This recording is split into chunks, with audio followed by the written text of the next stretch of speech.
Hello everyone, today I'm excited to be making my simple vanilla bean scone recipe.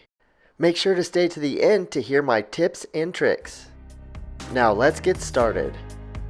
Step 1. Preheat your oven to 375 degrees and prepare your baking sheet. Step 2. Grab a large bowl and combine flour, sugar, baking powder, and salt. You can use a whisk or a large spoon to mix. If you've seen any of our previous videos, you know I always enjoy having some extra hands for help. And if you're wondering why my son has artist hands, you'll see later in the video. And now it's time for the butter that's been cut into small pieces. Cut the butter into your flour mixture using a pastry blender or your hands. If you don't have a pastry blender, you can also use a fork.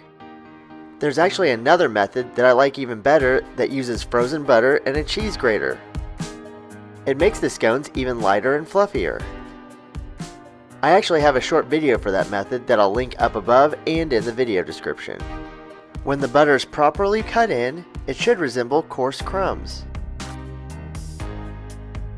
And now we're ready for the next step.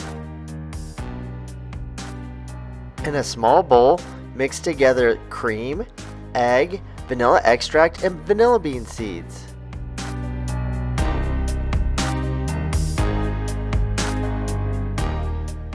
You can use a whisk or a large spoon.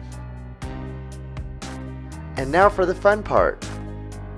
Use a spoon to make a well in the middle of the flour mixture, and then pour in the cream mixture. Use a fork or a spatula to gently stir.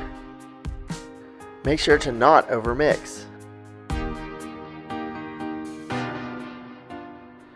Now turn the dough out onto a lightly floured surface and knead it a few times until it's smooth. If any parts are too dry and crumbly, pour in a tiny bit of heavy cream. Pat the dough into a 9-inch circle roughly 1 inch thick. Cut the dough into 8 wedges, kind of like a pizza.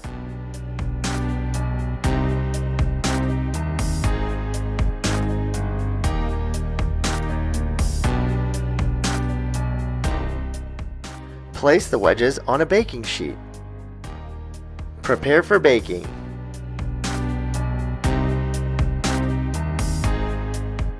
Bake at 375 for 15 to 18 minutes or until the edges are golden brown. While the scones are baking, here's a quick goose fact. Did you know young goslings can dive up to 30 to 40 feet underwater? And now back to the scones. Now that the scones are ready, it's time to remove them from the oven.